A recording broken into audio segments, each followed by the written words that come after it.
ఆంధ్రప్రదేశ్ రాజకీయాల్లో ఉండి MLA AP deputy speaker రఘురామకృష్ణరాజుది ఒక ప్రత్యేకమైన శైలి. 2019లో వైసీపీ నుంచి ఎంపీగా విజయం సాధించడం, ఆ తర్వాత కొంతకాలానికి అధిష్టానానికి ఎదురు తిరగటం, తనకంటూ ప్రత్యేక ఇమేజ్ని క్రియేట్ చేసుకోవటం అన్నీ కూడా అప్పట్లో ఓ సంచలనం.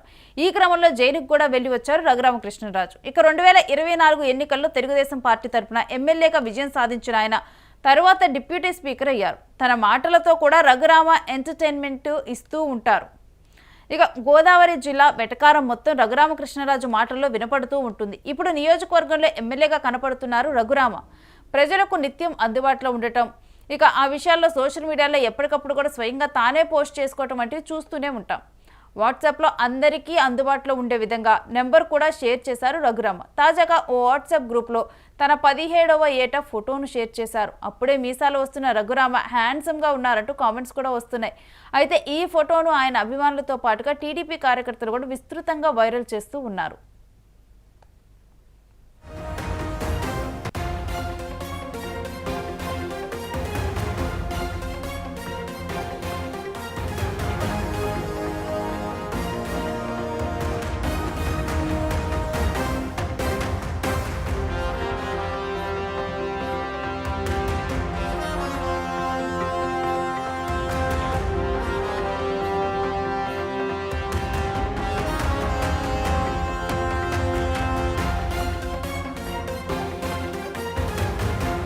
కూడా ఆయనకంటూ ఒక సపరేట్గా ఆయనకు ఒక వ్యవహార శైలి ఉంటుంది. ఆయన వ్యవహార శైలి ఎప్పుడు కూడా ఎవరికి తలవంచను అనే విధంగా కూడా రఘురామకృష్ణరాజు మాట కానీ వ్యక్తిత్వం కానీ ఉంటుంది. ఆయన ఏం మాట్లాడాలనుకున్నారో అదే మాట్లాడతారు, ఏం చెప్పాలనుకున్నారో అలానే చెప్తారు, ఏ విధంగా ఉండాలనుకుంటున్నారో ఆయన అదే విధంగా ఉంటారు. అదే ఆయనకు గుర్తింపును కూడా ఇచ్చిందని చెప్పొచ్చు. ఆంధ్రప్రదేశ్ రాజకీయాల్లో ఉండి ఎమ్మెల్యే ఏపీ డిప్యూటీ స్పీకర్ రఘురామకృష్ణరాజుది అయితే ఒక ప్రత్యేక శైలిని చెప్పాలి.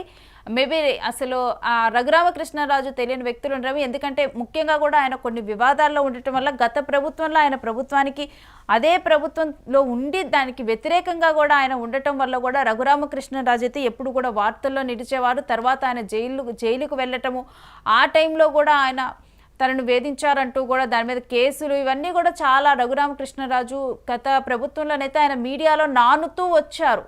అలాంటి ఒక వ్యక్తి అయితే 2019లో వైసీపీ నుంచి ఎంపీగా విజయం సాధించటము, ఆ తర్వాత కొంతకాలానికి ఆయన అధిష్టానానికి ఎదురు తిరిగారు. తనకంటూ ఒక ప్రత్యేక ఇమేజ్ని క్రియేట్ చేసుకోవటం అప్పట్లోనైతే ఒక సంచలనం.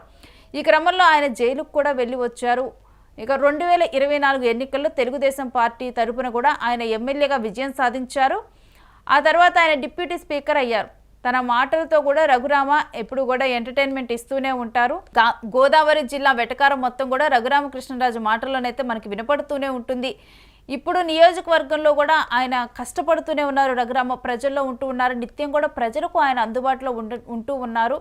ఇక ఆ విషయాలు కూడా సోషల్ మీడియాలో తానే స్వయంగా పంచుకుంటూ ఉంటారు, తానే పోస్ట్ చేస్తూ ఉంటారు. ఇటువంటివన్నీ కూడా మనం చూస్తూనే ఉంటాము. అయితే వాట్సాప్లో అందరికీ కూడా అందుబాటులో ఉండే విధంగా నెంబర్ కూడా షేర్ చేశారు రఘురామ. గ్రూప్లో ఆ గ్రూప్లో ఏదైతే సోషల్ మీడియాలో అందరికీ అందుబాటులో ఉంటూ నియోజకవర్గంలో ఉండే సమస్యలను తెలుసుకుంటూ తను ఏదైనా అనుకున్నప్పుడు ఏదైనా చేయాలనుకున్నప్పుడు వాటిని కూడా తెలియజేస్తే ఈ విధంగా కూడా నిత్యం ఒక సామాన్యులాగానే మనం గనక మన ప్రజలకి మన చుట్టూ ఉన్న చుట్టాలకి వీళ్ళందరికీ వాట్సాప్ గ్రూప్లో ఏ విధంగా అందుబాటులో ఉంటామో అదేవిధంగా ఆయన కూడా అందుబాటులో ఉంటూ ఉన్నారు. అయితే ఓ వాట్సాప్ గ్రూప్లో ఆయన ఏం చేశారంటే తన 17వ ఏట తను దిగిన ఫోటోను ఒకటి షేర్ చేశారు.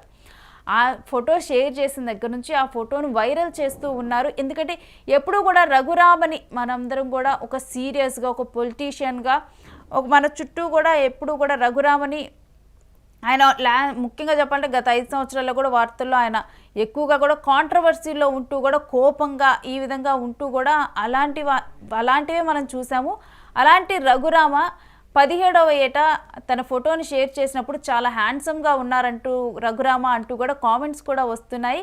ఈ ఫోటోను ఆయన అభిమానులతో పాటు టీడీపీ కార్యకర్తలు కూడా విస్తృతంగా వైరల్ చేస్తూ ఉన్నారు. అయితే ఎప్పుడు కూడా ఏదో ఒక విధంగా వార్తల్లో నిలిచే రఘురామకృష్ణరాజు ఈసారి ఈ విధంగా తన 17వ ఏట దిగిన ఫోటోని షేర్ చేస్తూ కూడా ఈసారి వార్తల్లో నిలిచారు.